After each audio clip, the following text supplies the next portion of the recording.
everyone, welcome to my channel.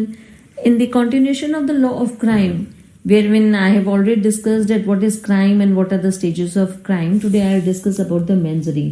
Mains rea क्या होता है? इसका मतलब बेसिकली है कि एक इम्पॉर्टेंट एलिमेंट है क्राइम का, और इसको लैटिन में एक गिल्टी माइंड भी कहते हैं कि जब एक आदमी कार्य करता है तो उसका जो मनोस्थिति है वो कैसी है। एक ऐसी स्थिति है जिसमें कि वो क्राइम कर सकता है, तो वो उसकी मेंस रे के नाम से उसको कहते हैं। और एक्टस रे क्या होता है? जब वो एक्टिवली उसको करता है, ठीक है, तो इसको मेंस रे जो है वो एक क्रिमिनल स्टेट ऑफ माइंड है। इसमें एब्सोल्यूट लायबिलिटी क्या है?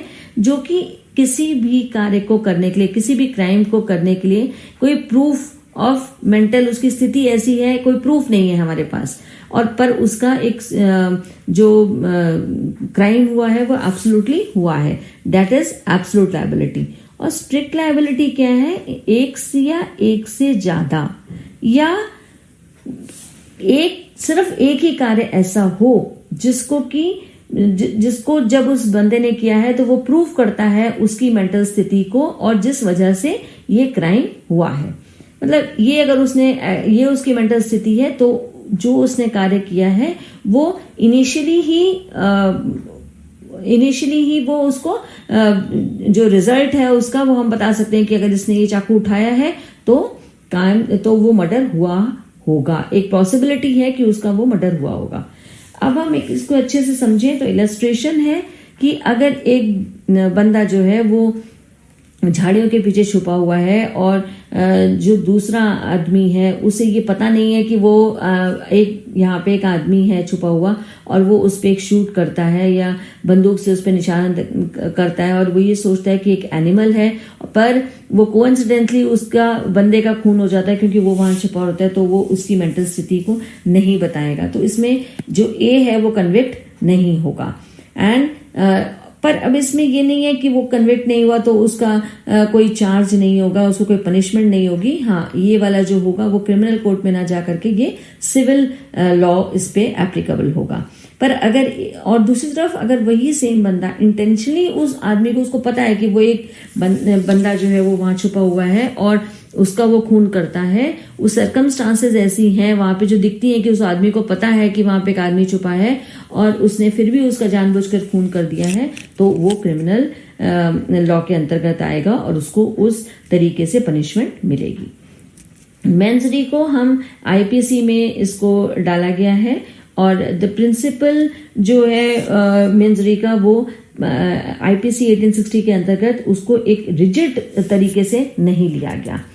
अब देयर आर कोई एक्ट्स होते हैं जो कि बिना किसी मेंस रे के होते हैं, मतलब उनकी मेंटल स्थिति ऐसी नहीं, वो मेंटली ऐसा नहीं करना चाहते हैं, तो उसको दूसरे तरीके और वो प्रोहिबिटेड है लॉ के तरीके से, बिकॉज उसमें स्ट्रिक्ट लायबिलिटी का इंक्लूड करके उसको क्राइम में इंक्लूड नहीं कर जाएगा। अब वेरियस फैक्टर्स जो हैं इसमें और वर्ड्स जो कि मेंस रे में ऐड किए गए हैं, there are various factors and words which are added in mens रे. First is the intention. We see the genuine intention and the conscious intention कि जेन्युइनली वो बंदा एक एक्ट करता है जो कि डेंजरस है और या इलीगल है, तो एंड वो बंदा टारगेट करता है कि इस दूसरे इंसान को वो असल्ट करेगा या टारगेट करेगा और उसका गोल है उसको हार्म करने का विक्टिम को, तो ये क्रिमिनल इंटेंट होगा। तो intention plays a very important role in this. Now second is the knowledge. As I told you earlier कि जैसे दो फैक्ट्स मैंने आपको बताया थे कि एक छुपा हुआ है बंदा, उसको पता नहीं है, तो वो उसका नॉलेज है, when he knows about it then it comes under the mens rea and it is a continuous process. उसको पता है कि अगर वो ये करेगा, उसको नॉलेज है कि वो ये कार्य करेगा और वो रिजल्ट उसका एक क्राइम के रूप में डेवलप हो सकता है, और फिर भी वो करता है, तो that is a crime, but that is includes in the mens rea. Recklessness says that when a person commits a certain action, उसको पता है कि ये एसोसिएटेड रिस्क होगा और वो फिर भी नोइंगली इस एक्शन को करता है रेकलेसनेस के इसमें इंक्लूड करके, तो वो मेंस रे माना जाएगा. Negligence is another factor when a person fails to meet a reasonable standard of behaviour, उसको पता है, जैसे एक केयर टेकर है बेबी का, इसमें एक एग्जांपल है care taker of a baby, हम लेते हैं अगर उसको, कि उसको पता है कि यहाँ से बच्चा, अगर हमने बच्चे को यहाँ रखा, किसी बालकनी में रखा, और ये बालकनी का ये एंड है और उसमें एंड पॉइंट में हमने उस बच्चे को रख दिया, तो हमें पता है कि वो गिर सकता है। तो अगर वो कोई केयर टेकर ऐसे रखता है उस बच्चे को और वो बच्चा गिर जाता है, तो it comes under the negligence and it is we can include it as a factor of misery. Voluntarily अगर एक जो एक्ट है वो किया जाए, knowing the fact कि ये जो एक्शन होगा उससे रिजल्ट किसका आएगा, क्राइम का। फ्रॉडेंटली अगर एक बंदा फ्रॉड करता है, उसे पता है कि उसने ये फ्रॉड किया है, then it results to a crime. Dishonestly भी अगर होगा, तो अगर उसको पता है वो बेईमानी तरीके से उसको करता है और वो रिजल्ट कर सकता है क्राइम में, और उसको पता है कि ये रिजल्ट करेगा हार्म में, then it includes in the misery. Corruptedly and rashly, ये दोनों चीजें इसमें इंक्लूड होंगी। The action of a work done with corruptness and which will result to a loss of other individual. Corruptly उसने ये किया है और दूसरे को लॉस होगा, तो इसको हम उसकी क्राइम की मिजरी में इंक्लूड करेंगे। मेलिगेंटली behavior, he does a behavior malignantly or which results to a crime. These are some few factors, and these are actually there are 4 factors and the rest of the other words which comes under the purview of misery. Now according to Huda, the word misery means the same as malicious and want only means reckless. He has included only 2 words in this. इसमें एक case है जो R versus लिवरेट का है। इसमें it was decided that any act can not be considered crime without mens rea. He has said कि कोई भी act without a mens rea can not be decided as मतलब कोई क्राइम नहीं हुआ है तो बिना किसी मेंजरी के नहीं हो सकता। In this case, एक maid servant was killed by misunderstanding that she was considered as a thief. The court did not consider it case of a murder. क्योंकि उसने कहा कि ऐसा नहीं हो सकता कि उसको पता नहीं था और उसने मेड को किल कर दिया है, बट उसका ये केस ऑफ मर्डर में इसको एब्सेंस इंक्लूड किया गया, बिकॉज उसने ये कहा कि कोई भी ऐसा कार्य नहीं हो सकता जिसमें कि मेंटल मेंजरी का इंक्लूजन ना हो। इसमें एक फेमस ज्यूरिस्ट है MC Setalvad. In his creations he has written that common law in India said that in India the principle of misery is included in definitions of crimes. कि commonly जो है India में, अगर हमें common law की बात करें तो हम ये कहेंगे कि मिजरी जो है वो किसी भी डेफिनेशन अगर हम क्राइम की बताएंगे तो उसमें हम इसको सेपरेट नहीं कर सकते, ये इंक्लूड होता ही होता है। इसमें एक केस है R Hari Prasad versus state 1951 का ईयर में है।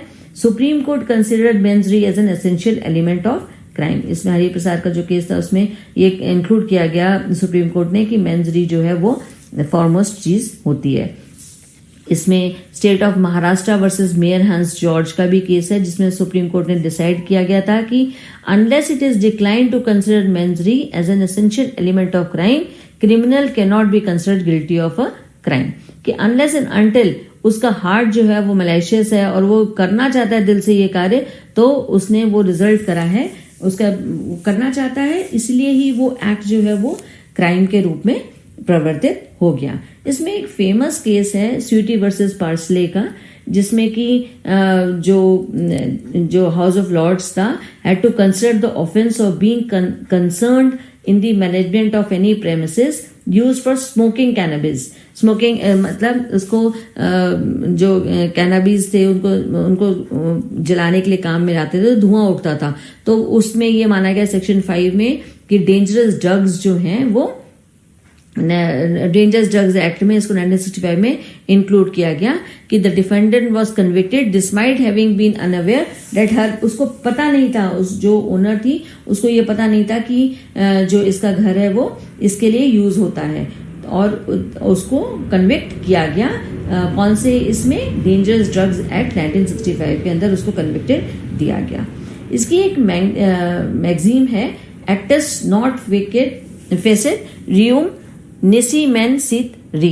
एक्टस रियम का मतलब है कि जो act which is prohibited by law, एक एक्ट है जिसको प्रोहिबिट किया गया है लॉ से, वो एक्टस रियम में आता है। और मेंस री का मतलब है एक मैलिशियस एक्ट, एक ऐसा एक्ट जो कि रिजल्ट करेगा किसी क्राइम के लिए, कि हम कोई भी इंटेंशन नहीं होगी, विदाउट एनी इंटेंशन सिर्फ एक काम करना और उससे क्राइम हो गया, ऐसा नहीं होता।